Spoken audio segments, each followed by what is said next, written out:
भूमनपुर नामक एक गांव में राजू नामक एक धोबी और उसकी बेटी रेखा रहते थे। हर रोज वो दोनों गांव के लोगों के कपड़े को धोने नदी के किनारे जाते थे। वहाँ वो कपड़े धो के सुखाते थे और तब सूखे हुए कपड़ों को उनके घर ले जाते थे। राजू उन कपड़ों को इस्त्री करता था और रेखा इस्त्री किए हुए कपड़ों को तय करती थी। तब जिनको जो कपड़े लौटाना है उन्हें अलग अलग जमा करती थी। ऐसे हर दिन वो मेहनत करके पैसे कमाते थे और ऐसे ही कुछ दिन बीत जाते हैं। एक दिन नदी के किनारे जब राजू अपनी बेटी के साथ कपड़े धो रहा था, तब एक भूत उन्हें देखना शुरू करती है।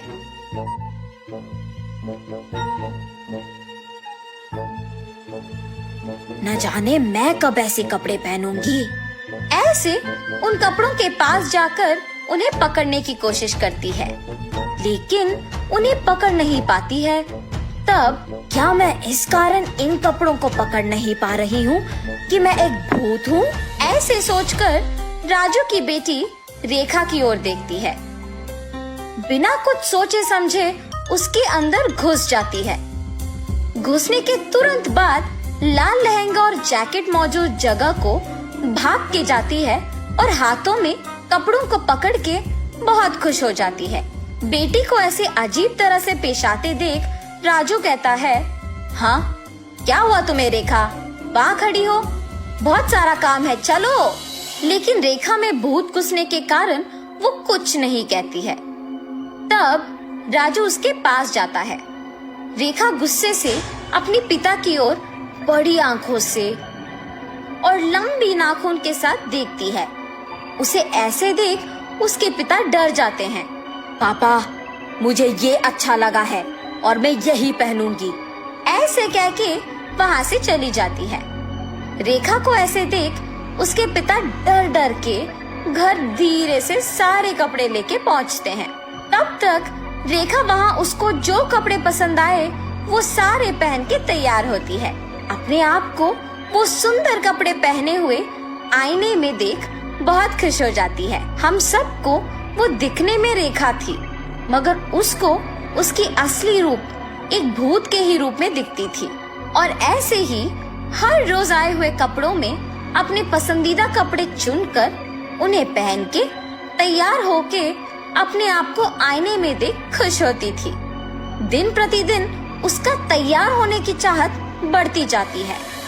राक्षस की तरह अपनी बेटी का व्यवहार देख राजू परेशान होता था, मगर अपनी बेटी की सच्चाई को किसी से कह भी नहीं पाता था, और अगर कहा भी तो वो ये सोच के डर जाता था कि उसका नतीजा क्या होगा।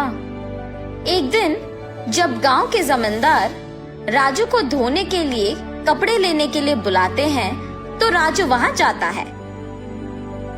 कपड़े लेके जब राजू वापस घर पहुँचता है तो सारे कपड़े बाहर निकालता है। तब रेखा उन कपड़ों के पास आके उसमें पीले रंग लहंगा और लाल जैकेट लेके वहाँ से चली जाती है। जब राजू को कपड़े लौटाने का समय आया तो वो देखता है कि उसमें पीली लहंगा और लाल जैकेट नहीं है। तब वो सोचता है कि जरूर ये रेखा के ही पास होगा। रेखा के कमरे में जाके देखने पर वो उन्हीं कपड़ों में तैयार होके आईने के सामने खड़े होके अपने आप को देखते ही रहती है। आईने में भूत का डरावना चेहरा देख राजू डर के मारे चिल्लाता है, हाँ? तुम यहाँ क्या कर रहे हो? राजू उसके ऐसे पूछने पर कांपते हुए कहता है, अम्मा, आपने जो कपड़े पहना है वो जमींदार की बेटी की है। इनको आज उन्हें लौटा देना है, कृपया उन कपड़ों को दे दो। हाँ? क्या? कपड़े? बिल्कुल नहीं दूंगी, जाओ यहाँ से। ऐसे कपड़े उनके पास बहुत होंगी, अगर आप अभी इन कपड़ों को वापस कर देंगे तो और भी कपड़े लेके आऊंगा। अब अगर मैं इन कपड़ों को नहीं लौटाऊंगा तो मेरा व्यापार नहीं चलेगा। मैं हाथ जोड़ के विनती करता हूँ, वापस कर दो, तुम मेरी बेटी नहीं हो। हा हा हा, सही पहचाना। हाँ, मैं तुम्हारी बेटी नहीं हूँ। ऐसी और कपड़े हैं? हाँ, बहुत सारे। तो फिर इन कपड़ों की मुझे क्या जरूरत? ऐसे कहकर उन कपड़ों को वहां छोड़ के हवा में उड़ के गायब हो जाती है।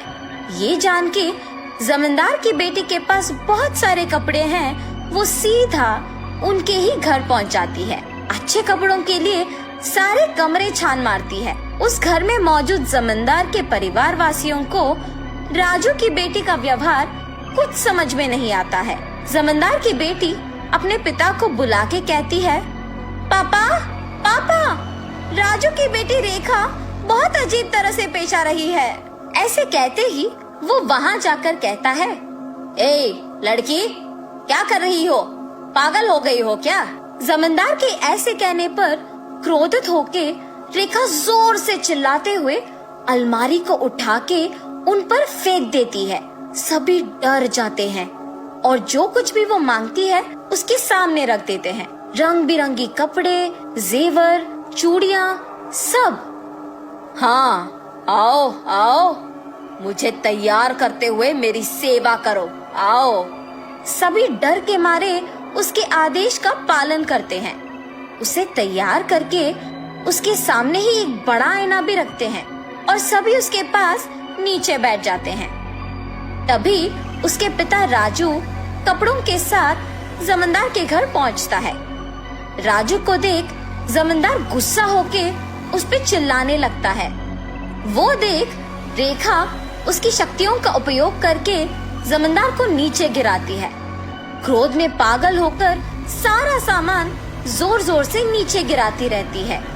वहाँ मौजूद सभी को एकदम डरा देती है।